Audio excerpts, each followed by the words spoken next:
But I do think one of the things that polyamory has given me and this journey has given me is a lot of tools for communication that can actually make that ending either better or less inevitable, because you have different ways of, de-escalating a relationship that isn't working in a certain context or in a certain way, de-escalating it or evolving it into a different form of a relationship or connection that does feel more mutually healthy for everyone. Welcome to Normalizing Non-Monogamy, the podcast where we interview incredible people from across the entire spectrum of non-monogamy to hear their fascinating stories. We strive to bring guests on the show who have a healthy approach to non-monogamy. However, it's important to remember that everyone does it a little bit differently, and the views and opinions expressed by our guests do not necessarily reflect our own. Additionally, we produce this show for entertainment purposes only. Please be aware that we aren't doctors or therapists. Consult the medical professional for anything regarding your health that you might learn about on the show. Enjoy! Welcome to episode 212. We're Finn and Emma, and it's a Monday! Special bonus Monday episode, which we're excited about. Can you tell? I can tell. It's electric in here. So exciting. Today, we have an awesome interview with Luna. She shares her journey exploring non-monogamy with us and how it has inspired her to start an amazing new community-based app. Yeah, the app is called Bloom, or Bloom Community, and it is a consent-forward, sex-positive, social, and dating community app. And it's pretty awesome. We've been on there for the last month or so. Our virtual meet and greets, which we'll talk about in a few minutes, are listed on there, and we've met some really great people. And actually, some of them have joined our Patreon community after finding us through Bloom and through Luna's app. So yeah, how awesome is that? I think it's awesome. It's amazing. And it's a great app, and just really love the work that they're doing. And we're excited to help them spread the word and help them grow, help the sex-positive community grow. So thank you to Luna and everyone at the team over at Bloom for the work you're doing. We greatly appreciate it. And one final quick thing on that, we like to just be transparent about who is paying us to talk about their stuff and who is not. Bloom and Luna are not paying us in any way, shape, or form to promote this. This is something that they reached out to us with. We've been checking it out for the last month or two, really loving what they're doing, and just want to help spread the word. So we like to be transparent about that. And now I will stop talking and hand it over to Emma. And after you finish this episode, go check out Bloom. Yes, because, you can find people who are signed up for our virtual meet and greets. Yes. Exactly. Well, might as well talk about our virtual meet and greets. Sure. So that perfectly. We're going to do a couple of announcements. They call that a segue. In the biz. And I ruined the segue. Well, I wasn't good. I didn't. Hold on. I did not say that. Anyway, virtual meet and greets. We have two upcoming virtual meet and greets. One is this week. It's this Thursday night, December 9th. That's from 9 to 11 p.m. Eastern time. We have another one coming up on December 17th. That's a Friday, also from 9 to 11 p.m. Eastern time. And our virtual meet and greets are, just come join us. Super fun. They're open to anyone. All you need to do is be open-minded and non-judgmental. And sex-positive and consent-forward. All of those things. Consent-focused. Yes. So if you want to sign up for the meet and greets, head over to our website, normalizingnonmonogamy.com. Click on the Community Events tab, and you will see a link there to do so. After you sign up, head over, download the Bloom app. Yes. And you will see other people who are already signed up. You can chat with them ahead of time, get to know them, and build a little pre-community community. Yes. Yeah. Super pumped. And if you happen to miss the ones in December, we'll have more virtual meet and greets in January. So don't worry. Yes. And if maybe the virtual meet and greets aren't your jam, or you heard us mention Patreon earlier and you got all excited and you're like, ooh, great, another podcast talking about Patreon. We'll keep it very short. Ours is 100% community focused. We've grown to almost 200 members. It's awesome. So a huge thank you to everyone who's a part of that community. We do monthly virtual Q&As. We have a men's call and a women's call, and we do an online MeWe chat group as well. So everybody can stay in touch, get to know each other, and support each other throughout the entire month and year. Yeah. And however long you want to stick around and check it out. So to check it out, go to our website, normalizingnonmonogamy.com, and click on the Patreon button. All of the information is there. And thank you in advance for your support of the show and for helping us build an awesome community. Yeah, it's amazing. We love this community so much.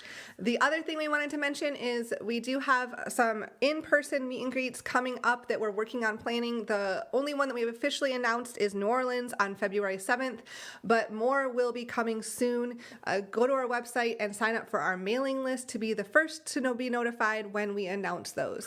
Yes, and with that, I think we'll head over and talk to Luna. But first, we wanted to just remind you, if you have any feedback for us or if you'd like to reach out to us for any reason, head over to our website, click on the Contact Us tab, send us an email, send us a voicemail. We would love to hear from you. We'd love to have you come on the show, and we'd love to get to know you. Yep. And we will also just say that Luna will do a much better job of describing Bloom than we did. So stay tuned towards the end of the interview for that. And again, we hope you check out the app. It's fantastic. And now let's go talk to Luna. Well, welcome, Luna, to the show. We're so excited that you're here tonight, and we're excited to talk to you. I know that we know a little bit about you, but not much, and the listeners don't know anything. So we'd love if you could start by introducing yourself. Sure. I'm very happy to be here. Thank you so much for having me. I'm Luna Ray. I'm 31. I live in the Bay Area. I identify as polyamorous, queer, kinky. I'm also the founder of Bloom Community, which is a sex-positive social and dating app where you can meet people at events. Yeah. Awesome. And I have been, not to say Emma hasn't or won't, I've been spending some time on Bloom, so I'm excited to talk more about it later. It's awesome. I'm just going to throw that out up front. But it's okay. I know you've been on there more than I have. I know we got to split up the tasks. Yeah. We can't do it all. Yeah. So I guess what does non-monogamy look like maybe for you today? And maybe take us back to like, when did you get started? How did you get started? Yeah, I'll start with the getting started and then bring it to the today. So Perfect. I just really first got curious and started reading some books about non-monogamy, or early days when I had sort of started to hear about it. I made a couple of friends through Burning Man in the kink community who were very open about their relationships. And at the time I was looking for models of healthy, open relationships, healthy non-monogamous relationships, because I knew some folks who didn't have necessarily healthy ones, who had don't ask, don't tell policies, or lack of communication around what's okay until after it happens. And I really didn't want to be, following in those footsteps. I was really looking for models that were much healthier. And these friends in the Burning Man kink communities really just helped me understand, sort of ways of being and doing, all according to the polyamorous model of open relationships. And that's where I started kind of walking down. So I ended up finding this poly women's happy hour on Facebook, and I thought it was going to be a support group for polyamorous women. And it was in the Mission in San Francisco, and I just went. And when I got there, I learned that it was actually the pre-drinks for a play party run by an organization that no longer exists called Organ House. Organ House was a young non-monogamous organization in the Bay Area up until COVID. And the women that were at this event, women and non-binary people, were really, really cool, attractive, confident. They really seemed like they had their shit figured out when it comes to open relationships and non-monogamy. And I was like, I want to be in this club. At some point, everyone sort of dives down the rabbit hole, and that was my headfirst dive, just getting involved in Organ House. So yeah. Yeah. So I have a follow-up on that, which is, and you don't have to disclose this if you don't want to, were you brave enough that night to go from the pre-drink party to the post-drink party? That's a funny question. The pre-drink party was it was a couple of days before the event.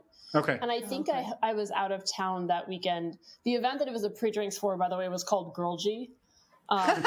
Getting renamed to be more gender, or it was about to be renamed to be more gender inclusive, but then they never had another one. But the spirit of it was that it was like a femme-leaning non-binary and women's event. Yeah. Yeah. Awesome. And before we jump forward a little bit and continue your journey, I'm curious too, growing up, did you have any influences around models of non-monogamous relationships other than what you said, like the ones you knew were not great? Well, and and just sorry to jump on that, but what you saw ones that weren't great, what about that drew you in to be like, well, this is intriguing enough to look for better models of it? Yeah. So I live in the Bay Area, and there's a lot of like jokes on TV these days that like everyone's poly, and that's not really not true. But there's a lot of open relationships and people sort of experimenting with different forms of open relationships here, and there has been for a decade or more. In a large for many decades in a small subset of the population, and probably a decade at this point for a pretty large subset of the population, and so. I just knew like everyone had like experimented with it almost in some form, and I was kind of interested in my own experimentation, so to speak. But I also was aware of the fact that people who were in partnered relationships and started going down a path of exploration without having good communication tools in place and good expectations set seem to get themselves into trouble in their pre-existing relationships or relationship. And so I really wanted to just have see a version of it that didn't look like a shit show. Right. So, frankly. Yeah. And sorry, I jumped over Emma's question about. Well, she kind of answered it already. Okay. Yeah, I guess growing up in the Bay Area was sort of not okay. My apologies. Yeah. Yeah. I mean, it's just a different part of the country than a lot of the rest of the country. And so it's maybe more, a little more commonplace, I'd say. Right. Yeah. And so what's like fast forwarding all the way to today, what does your non-monogamy world look like? Yeah, I currently have one partner, and I have had a couple of other partners over the years. I have a few what I call sexy friends, really, because there's no good term for this. But these are people whom I have a wonderful friendship with, who I also sometimes have a sexual or romantic relationship with. And in monogamous culture, people might call that a fuck buddy. I think the emphasis for me is really on the friendship. Like these are multi-year connections that show up more like friends than partners in my life. But there's also a really lovely, healthy, mutual, consensual sexual connection with. Yeah. Yeah, that makes total sense. I like that too. The shift away from fuck buddies first it's a little harsh, but then it really put the emphasis on, this is a friendship. Friends with benefits an in a way. Amorphous friendship. Yeah. And I think, friends with benefits also, I think, trivializes the friendship a bit. I agree. But, whereas these people for me are first and foremost friends that I have had for, over the last couple of years and hope to have as friends for many years into the future, regardless of whether that sexual relationship or romantic, connection continues, but who I really value as friends in my life. But again, they show up more like friends than partners, where there are certain expectations for friends in your life and certain expectations that people tend to have for partners. And they fall more in that friend place from a commitment and communication standpoint. Yeah. Yeah. Oh, go ahead. So going back to, I'm trying to remember the name of what you called it, girl orgy. Girl G. Terrible name. But it's funny too. Going back from that experience, what does your journey look like from there? From there, it was really just making more and more friends in the sex positive community out here in the Bay Area, which has a lot of overlap with polyamorous community, and just getting tied into more events where I had opportunities to meet more people, learn from different people who had different forms of relationships. I think it's been really interesting to see how diverse relationship structures can be. And every time, I think I've seen it all, something else comes up, because I think, for as many ways as humans can exist in a lot of different configurations of relationships, there's just so many different possibilities. So that's, now today I have a lot of friends in what we call sex positive community, and, a lot of different people with different degrees and types of connections. Yeah. And through that couple of years that you've been looking at this a little closer and moving through this journey, has the way that you've approached it, changed and morphed? Day one, it was like this, and you're whoa, day two, day one didn't work very well. We need to change it up a little bit. Yeah. I mean, I think day one was very naive, as everyone who enters into this world, early on, you've got ideas of sexy threesomes or whatever. And the reality is that when you start to open yourself up to the possibility of true romantic relationships, things are actually a lot more complicated. And even threesomes are more complicated than you'd think they would be. But, I think there's been a lot of lessons along the way. I think, if you aren't interested in a lot of personal growth, I wouldn't recommend trying to be ethically non-monogamous. I think, the folks that I am in community with out here, spend a lot of time really examining their emotions, like learning new ways of communication, like nonviolent communication, really looking into your darkest shadows and asking, like, why are these things coming up for me? Because, non-monogamy and some of the challenges that comes with it really just bring up things that already exist for you. But sometimes they come up in really like scary and surprising ways. And then some of the other things that I feel like I've learned are just some of the nomenclature that exists within the poly community out here. I say out here, I'm sure it exists in other poly communities and in other places. I just don't know what those poly communities, how they live and exist, because I don't know them. But people talking about boundaries, not rules, boundaries being things that I place on me. Yep. Rules being things that I place on you. And so, learning to communicate with partners and in relationships about, hey, this is my personal boundary. I'm not going to engage in this way. Like, you can do X, Y, Z, like you do you, but then this is how I will respond. Not, oh, you can't do X, Y, Z. Where, right. That, because that would be a rule. And so thinking about it in the, I have influence over my life and my choices, and my partner is an independent being. Yeah. I think another thing that I've really been overjoyed to learn is a very different model of consent than what I was brought up with. I think broadly in society, the narrative is shifting a little bit from one that's a much more of a model of no means no, where the responsibility is on the person escalating to. Today's model is the responsibility is on the person escalating to check in for an affirmative yes, rather than expecting the person who is being escalated on to say no. And I think there's a lot of reasons why that's a really good thing. It's certainly been very empowering for me to have, sexual connections where that is the norm going in, rather than the other way around in sort of the old model of consent. Yeah, so that's a lot of answers there, but I think there's a lot of things that really have changed for me. Yeah, that's a huge one on the consent, right? The difference between well, hey, you didn't say no to I was checking in and you said yes, you said yes, you said yes. And maybe this one you hesitated a little bit. And even that's enough to be that's not a yes anymore, right? Yeah. And I'm very fortunate to be connected to the community that runs the Orgy Dome at Burning Man. And they've pioneered sort of a consent talk that they give to about 7,000 people every year that come through the Orgy Dome. And it really emphasizes that the yes is a very sexy word, that affirmative yes is a very sexy word, as is a no, because then you know where that person's boundaries are and you know what's safe and you know what they're really here for. And celebrating that yes and celebrating the no, both of them are actually really good things. So. Yeah, that's huge. I think as you were saying that, I was well, what about the no? And then you said, and the no is also sexy. I was okay, good. We're on the same page. So I love that. It giving the space, the person the space to say whatever, either one. Inviting it. And inviting that. Yeah. Yeah. You mentioned that you have seen yourself grow a lot of different ways, and that if you're going to be exploring non-monogamy, you kind of need to sign up for growth. And I couldn't agree more with that. I feel like people who non-monogamy is not right for you if you don't want to grow and push yourself. It's going to be painful. It's going to be painful if you don't. But I'm curious for you, what are some of the ways you've seen yourself grow? I think about the world totally differently. I definitely apply a lot of my own learnings, in this journey to the world that I inhabit.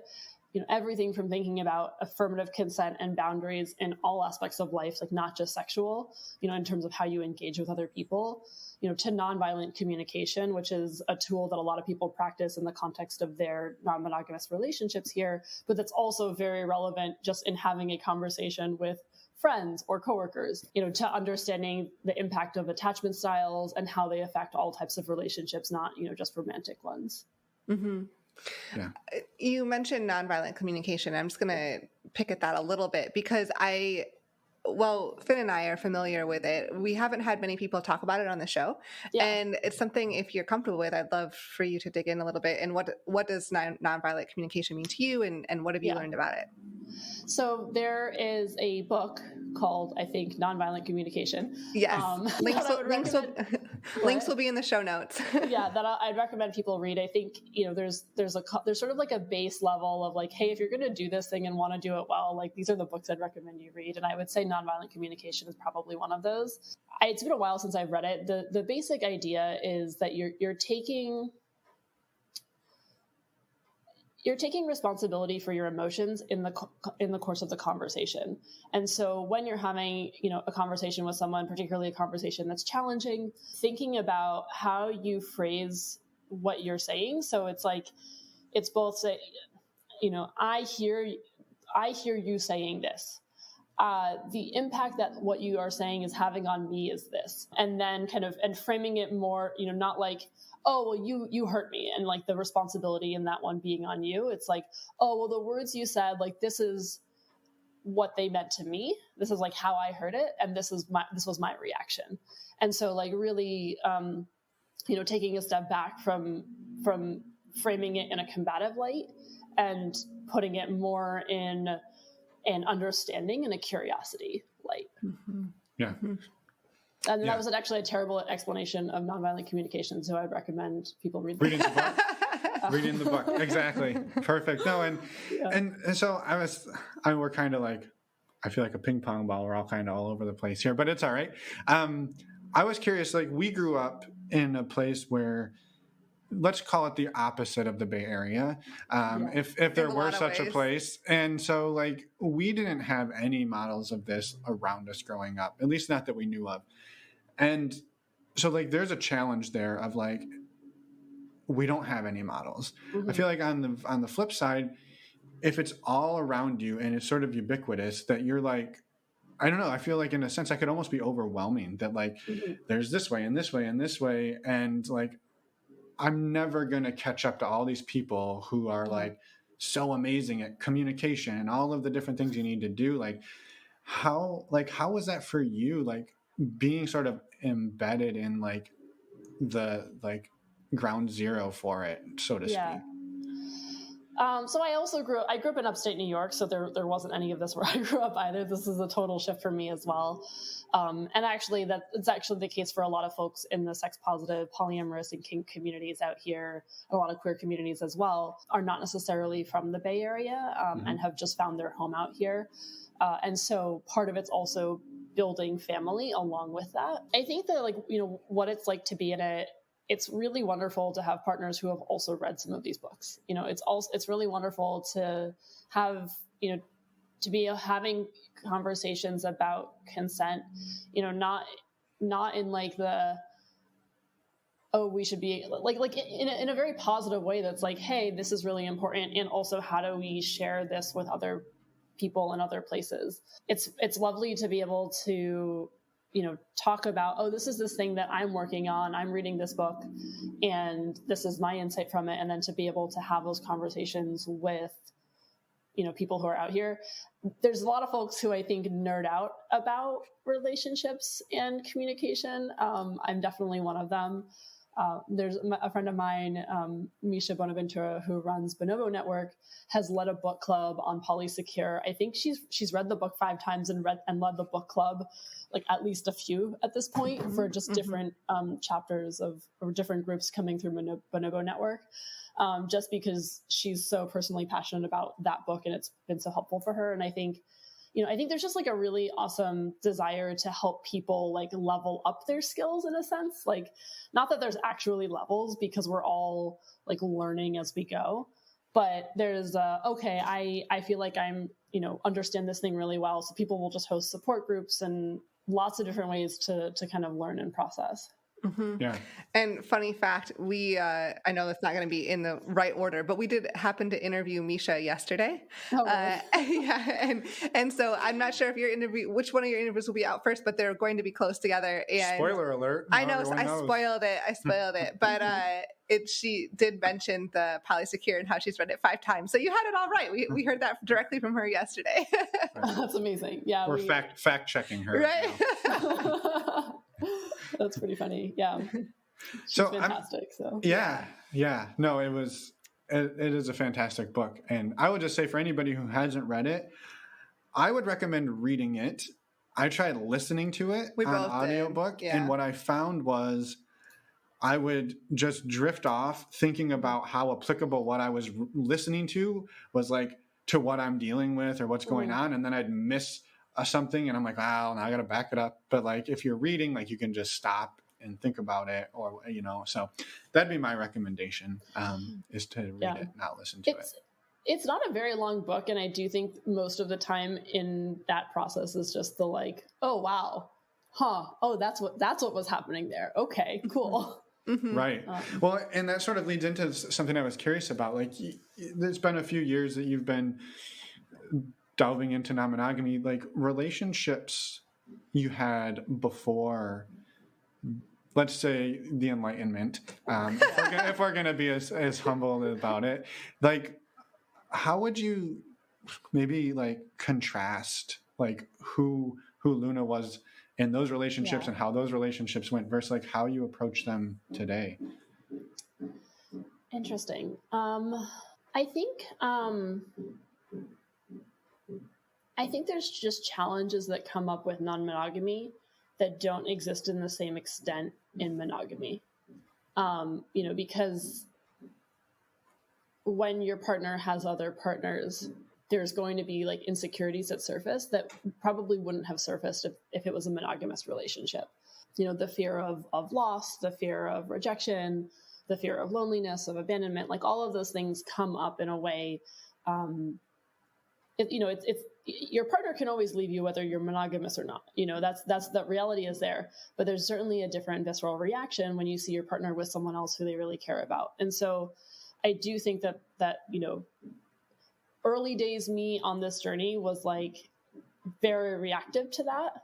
And very, you know, in attachment theory, you would call that anxious and, you know, kind of me along the journey is more like, okay, yeah. And, you know, that's great that they have another partner, you know, and like to just be more accepting of that, to do less of the things that feed into that anxious attachment style and just being, you know, more aware of it in myself, and how it shows up, and, you know, putting brakes on relationships, you know, intentionally where that anxious thing is coming up for me personally. My attachment style tends to lean anxious, so that I can get to a more secure place without kind of, you know, going off the rails or suffering too much from like the self-imposed anxiety.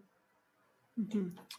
Yeah, I think what's interesting too is like in monogamy, like it's easy to be like, oh, well, these feelings are more pervasive if you're in a non-monogamous relationship. I think what happens a lot of times, that fear is so ingrained in all of us that a monogamy is a way to be like, well, I don't have to think about that anymore. Like, we're married. My partner won't leave me because we're married. They won't be interested in somebody else. We're married. And then when you really look at it, you're like, no, those things still happen. Like, it's not like they just forget about it. But I think it's easy to be like, I don't want to deal with that fear. So we'll just lock this in, close it up, and pretend that no one here will ever be interested in anybody else. Yeah. And I've been through, you know, really close friendships that have gone through divorces or separations of very serious relationships that were monogamous. And, you know, the lesson in that for me was, well, these things do end sometimes. Nobody ever really wants them to. You certainly don't want it to happen when you're getting married, right? Or even moving in together, or at any point in time, you're not looking for that thing to end. But I do think one of the things that polyamory has given me and this journey has given me is a lot of tools for communication that can actually make that ending either better or less inevitable, because you have different ways of, you know, de-escalating a relationship that isn't working in a certain context or in a certain way, you know, de-escalating it or evolving it into a different form of a relationship or connection that does feel more mutually healthy for everyone.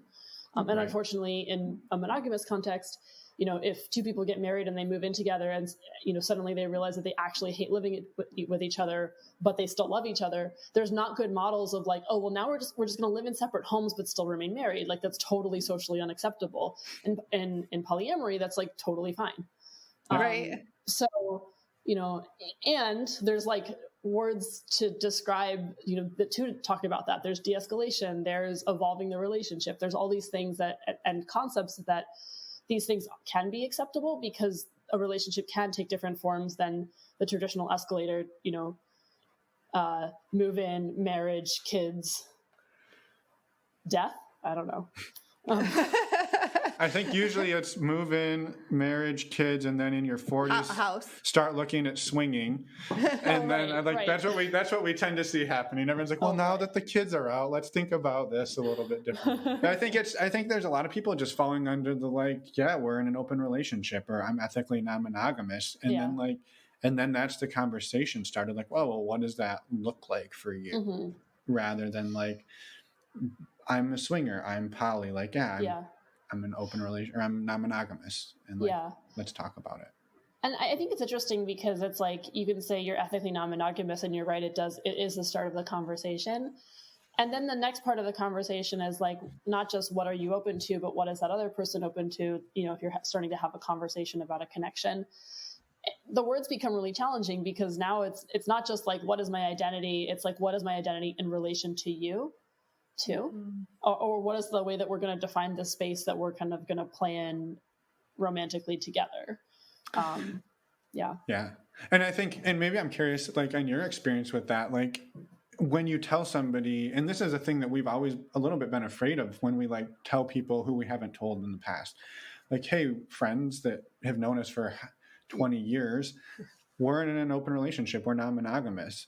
The fear is you're hitting on them. Or because I'm telling you, I'm only telling you for a reason, rather than we're just talking. And so when you're in that space and you start talking to somebody, there's this expectation, oh, you're talking to me, I'm talking to you, we're both non-monogamous. Hey, I guess this is just going to happen now. And that's not necessarily how it works. Yeah. That's interesting. I think, it's also a little bit culturally, I think, differences maybe between where I am and where you are. If mm-hmm. I were to go to a non-monogamous person in the Bay Area and be I'm non-monogamous, and they would be me too, there definitely wouldn't be an expectation that now we're going to have sex, because then they're just everyone, right? So, orgies on the streets all over San Francisco. That's all that would be happening. I mean, it's not terribly untrue, but it's not totally true either. I think the other thing that the consent model that's cultivated out here and is still evolving is talking about is the fact that there shouldn't be expectations in any engagement, right? There shouldn't, whenever you're talking to someone, whenever you go to a sex party, you shouldn't expect to have sex. Nobody's entitled to that. When you're having a conversation with a non-monogamous person, you shouldn't expect that they're also open to sleeping with you just because they're non-monogamous. That's ridiculous. A monogamous person goes on a date with someone, they shouldn't expect to get laid that night. That's also ridiculous. It's really about what are the things that we're both open to? What are the things that we're both mutually excited about? And, again, doing that together, because with the mutual excitement of all involved. Yeah. I love it. And I think maybe it's a good place to sort of lead into safety. Safety, but I think safety is really tied into what you're building at Bloom, and what your motive, what was your motivation for founding Bloom, getting it started, and maybe starting with what is it, so people kind of have an idea of what the hell we're talking about. But so Bloom is a sex positive community that meets up at events. We are right now live in the Bay Area, launching really today, actually in LA. So it's currently middle of November.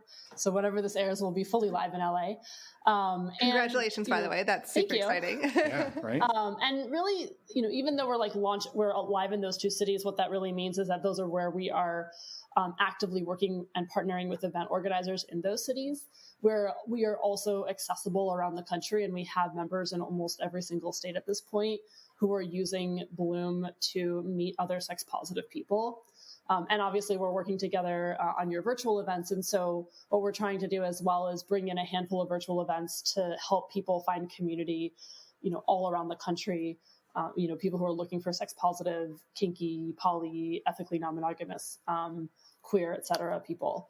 So what are we? Fundamentally, we're really just a group of people who believe that consent is really important, who believe that, communicating your desires and your yeses and your nos is really important, and that respecting people is really important. So we actually have 3 community values. We have an app that supports all of those connections and holds people kind of to that standard of accountability. And then we partner with event organizers to make it really easy to meet those people. So event organizers will add their events into Bloom. They will tell their community about Bloom, and then those people can come in, they can match in the app. And so it's a mutual opt-in, consent-based connection to chat one-on-one. And there's also a community chat that happens for every event as well. So it's a very long explanation, but yeah, TLDR, we are a sex positive community that meets up at events. Yeah. So. And I think maybe somebody listening says, well, that sounds like Meetup, like meetup.com, right? Like, it's definitely, there's a lot of differences there, but what do you feel like, is that your like if somebody was like, I'm trying to like visualize this, is that the closest thing to what you think? And like maybe what sets you apart from your nearest kind of competitor, your nearest similar app? Yeah. Depending on what lens you're looking at it as, like, so you could call us Tinder for events. Okay. Where you have that option to come in and match with people before events. We can be a replacement for Facebook events if your community is still using Facebook. We are a replacement for Meetup as well. The core distinction really is that we lead with sex positive values, and we aim to build a community around those values. Mm-hmm. And so it's the main distinction actually is that the people you're going to meet on Bloom all share these values. Right. And there's nowhere else that you can really go where that's true. A little bit FetLife, but FetLife is very kink centric. We are kinky inclusive, but, I would say centered more broadly around sex positive values. Yeah, no, it makes total sense. And like, it's a big difference. Like, and when you go and look at all the different events that are going on, it's very focused on sex positivity, a lot of non-monogamy stuff, a lot of LGBTQ. Yeah, we do have a lot of events that are I would say in the realm of like sex positive or sexy events. Mm-hmm. We also have a lot of events that are just for sex positive community that aren't in any way, shape, or form sexy, or that we have park meetups where you can go and just meet people who are sex positive. We have concerts. We just did a collaboration with Rachel Lark, who's a sex positive musician out here. We'll do festivals. We did a collaboration with Soul Play, which was a like consciousness, heart-centered festival. Yeah. So, a lot of different opportunities to meet people and opportunities to discover like cool events, because I only really put things in Bloom that I think are pretty cool. So. Well, we're honored. Thank you. Yeah. Yeah. Yeah. And what was the motivation for it for you? I was going to say, where did you get the idea? So since I had started identifying as polyamorous and queer, I had always met people through community and through community events. And when the pandemic hit and I tried online dating for the first time in my life, I was just horrified. Unsolicited dick pics from people with penises, strange behavior, dehumanizing swiping, like all of these things just never happened when I was dating in community. And I really wanted to meet sex positive people that treated me well. Like that was all I was like really looking for. But that was almost impossible to find on the internet. So, one of the things that I had observed from the communities I had been in was that they have these dual mechanisms of community values and defining those community values, and then community reinforcement of those values. And, the community will also not continue to invite people to events who aren't able to uphold those values. So if you have repeat consent violators, they will, not be allowed to come to events. And in some communities, there'll be a lot of work done to help them, learn. But I really wanted a dating app that actually took on some of that as well, that had those community values, that had the reinforcement of them, because I felt like there was just so much to learn from the communities that put in that work. So that's what we are doing at Bloom. Yeah. I love it. And I think too, like the accountability, like that's kind of what you outlined there, right? It's community accountability. If you show up into the community space and somebody's being creepy, they're going to be ostracized from the community. And so there's there's a lot of self-policing that happens in there. Yeah, obviously our top priority is to keep the community safe.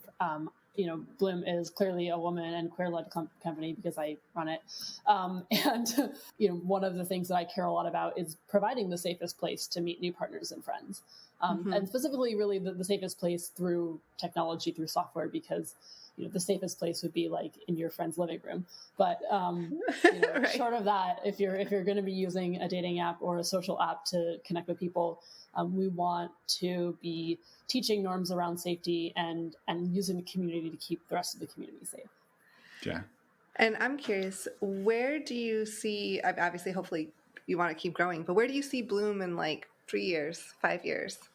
Yeah, that's a really good question. My obvious hope is that we are an internationally used app by sex positive communities.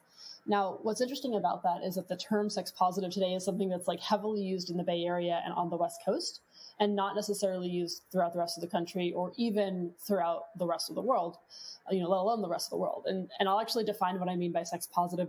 It's a little late, but I've been talking about it a lot.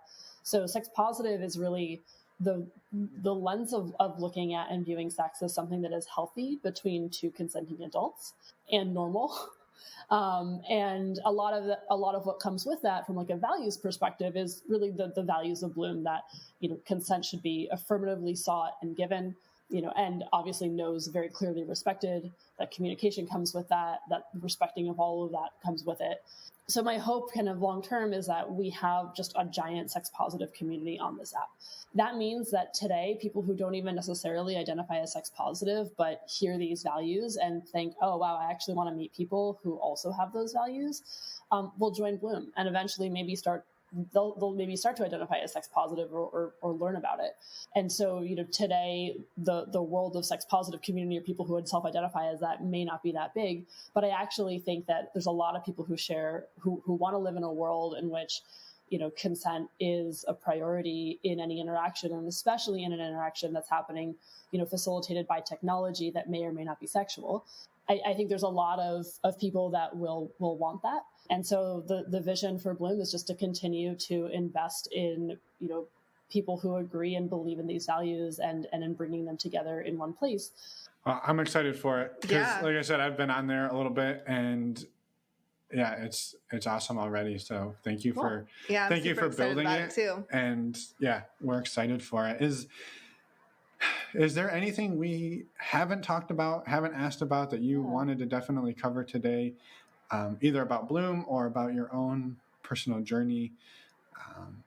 I don't think so. I think that, we covered everything.